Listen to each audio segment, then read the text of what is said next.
Question number 1, हाल ही में राज्य स्थापना दिवस के अवसर पर छत्तीसगढ़ विधानसभा के नए सचिव के रूप में चुना गया है। Option A Shri Chandrashekhar Gangrade, option B Shri Dinesh Sharma, option C Gyanendra Upadhyay, option D doctor Vinita Vajpayee. Answer B Shri Dinesh Sharma. Chhattisgarh राज्य स्थापना दिवस के अवसर पर दिनेश शर्मा को छत्तीसगढ़ विधानसभा के नए सचिव, ध्यान रहे, छत्तीसगढ़ विधानसभा के नए सचिव के रूप में चुने गए हैं। विधानसभा अध्यक्ष चरणदास महंत ने अपर सचिव दिनेश शर्मा को सचिव प्रमोट करने के दिशा निर्देश जारी किया है। छत्तीसगढ़ विधानसभा के सचिव दिनेश शर्मा अविभाजित मध्य प्रदेश विधानसभा में वर्ष 1987 में सीधी भर्ती से द्वितीय श्रेणी राजपत्रित अधिकारी के रूप में नियुक्त हुए। तत्पश्चात वर्ष 2000 में छत्तीसगढ़ राज्य निर्माण के बाद बंटवारे में उनकी सेवाएं छत्तीसगढ़ विधानसभा में स्थानांतरित हो गई थी। विधानसभा में अवर सचिव, उप सचिव और अपर सचिव के पद पर कार्य करने अपने प्रशासनिक एवं सांसदीय कार्यकुशलता से सभी को प्रभावित किया है।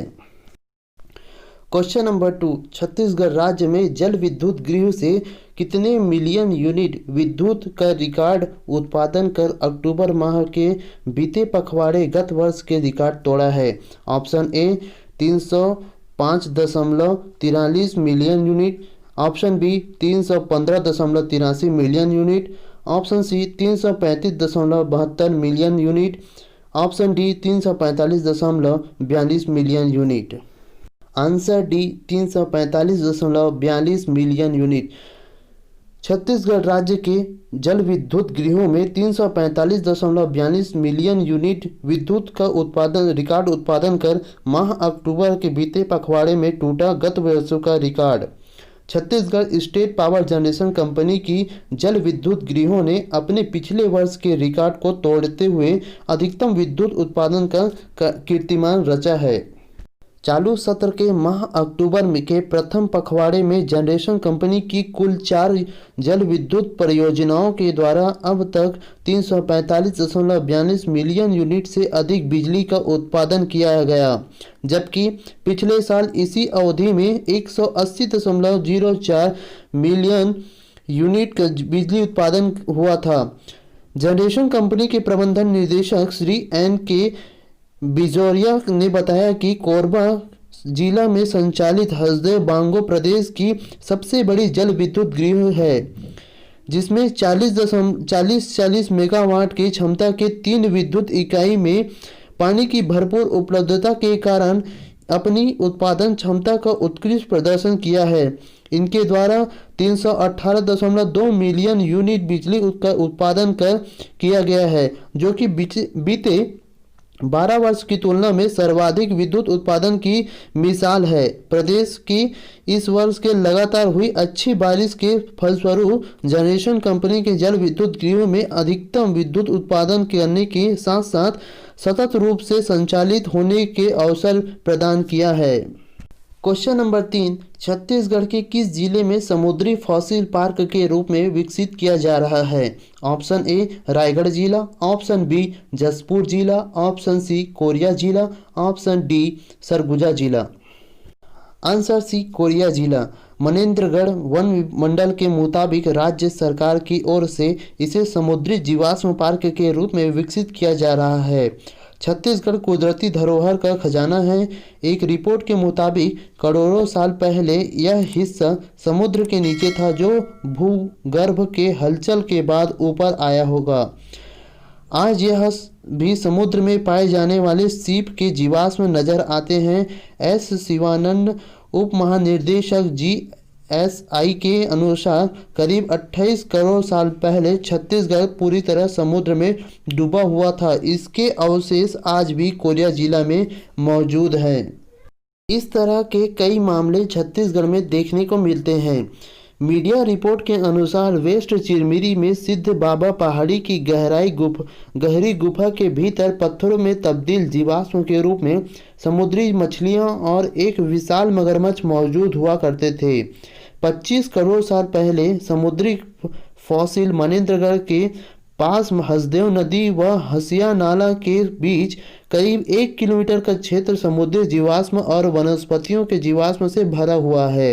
इस क्षेत्र में बाइवल, मोलास्का, यूरिडेस्मा एवं एविक्यूलेस पेक्टेन आदि समुद्री जीवों के जीवाश्म मौजूद हैं। सोनहट ब्लॉक में मेड्रा गांव व हसदेव नदी हालिया नाला के किनारे समीप में जीवाश्म है। तकरीबन 1 किलोमीटर के हिस्से में करोड़ों साल पुराने जीवाश्म दिखते हैं।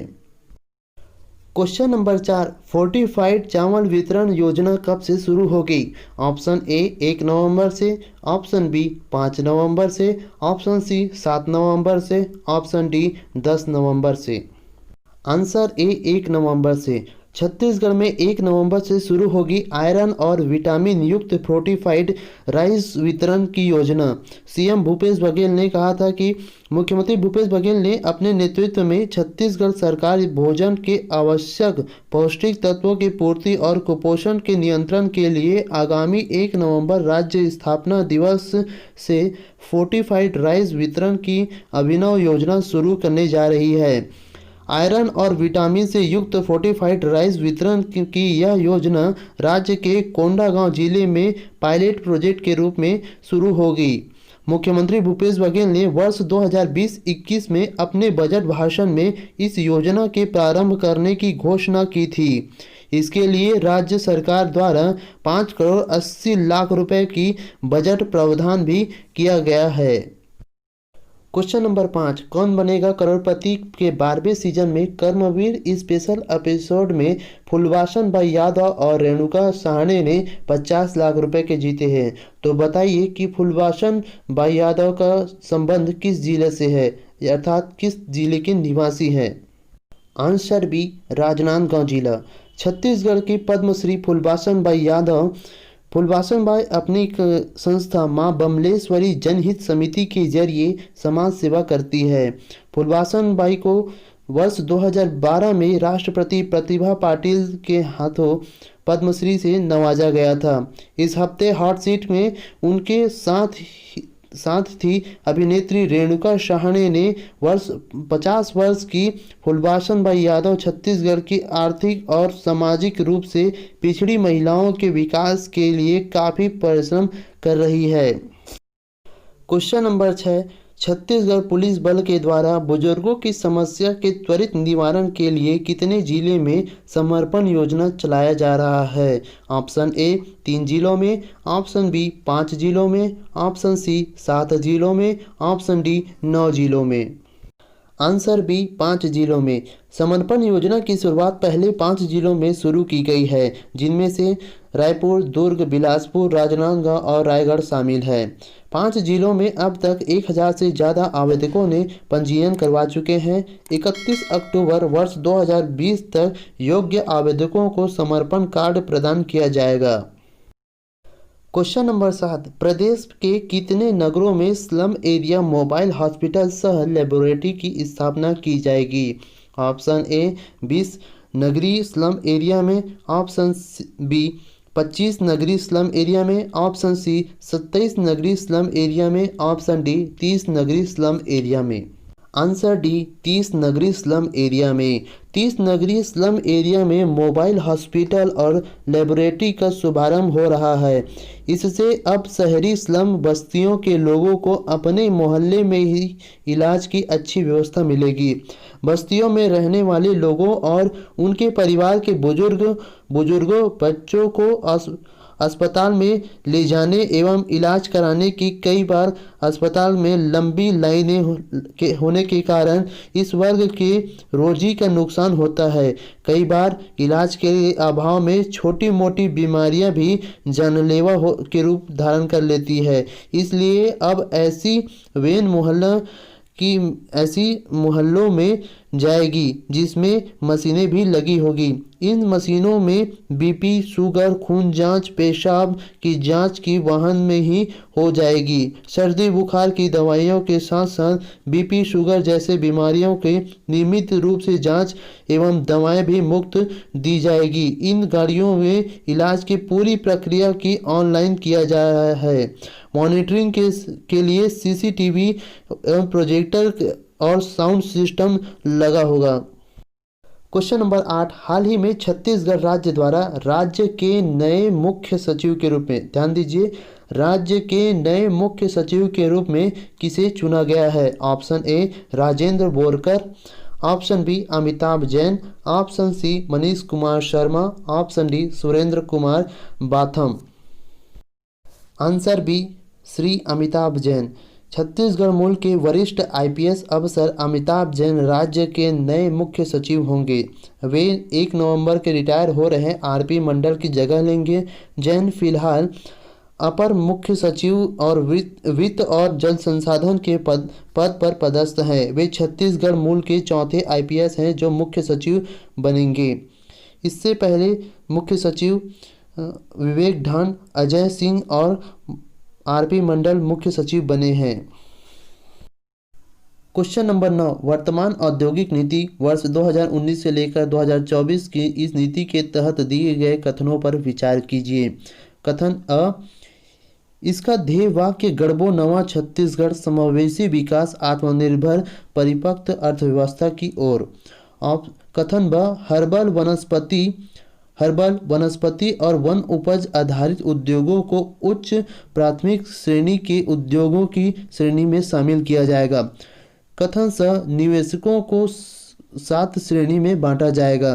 कथन द, स्व सहायता समूह और किसानों को उत्पादक समूह को भी निवेशकों की श्रेणी में शामिल कर प्रोत्साहित करना है। ऑप्शन ए कथन अ, ब, स सही है। ऑप्शन बी कथन अ, स, द सही है। ऑप्शन सी कथन ब, स, द सही है। ऑप्शन डी उपरोक्त सभी कथन सही हैं। आंसर डी उपरोक्त सभी कथन सत्य है।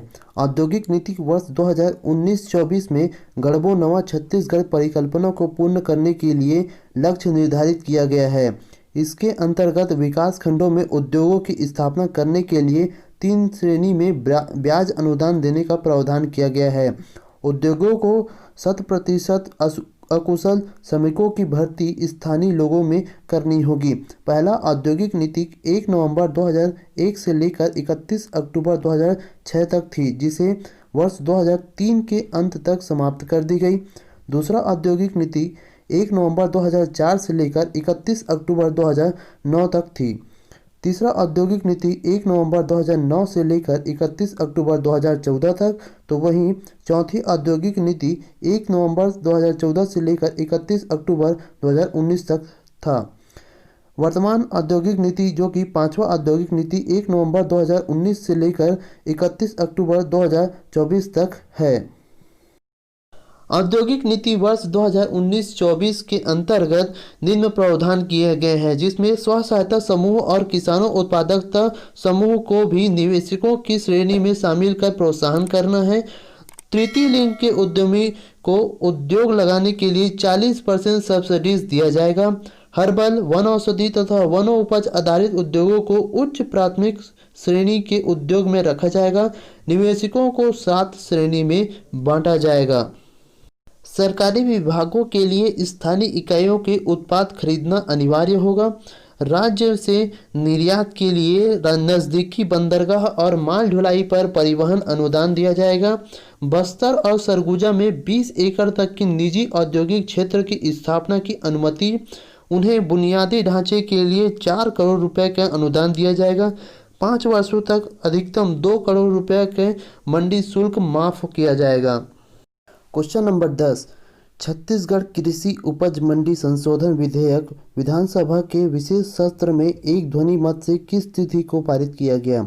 ऑप्शन ए 27 अक्टूबर, ऑप्शन बी 28 अक्टूबर, ऑप्शन सी 29 अक्टूबर, ऑप्शन डी 31 अक्टूबर। Answer A 27 October.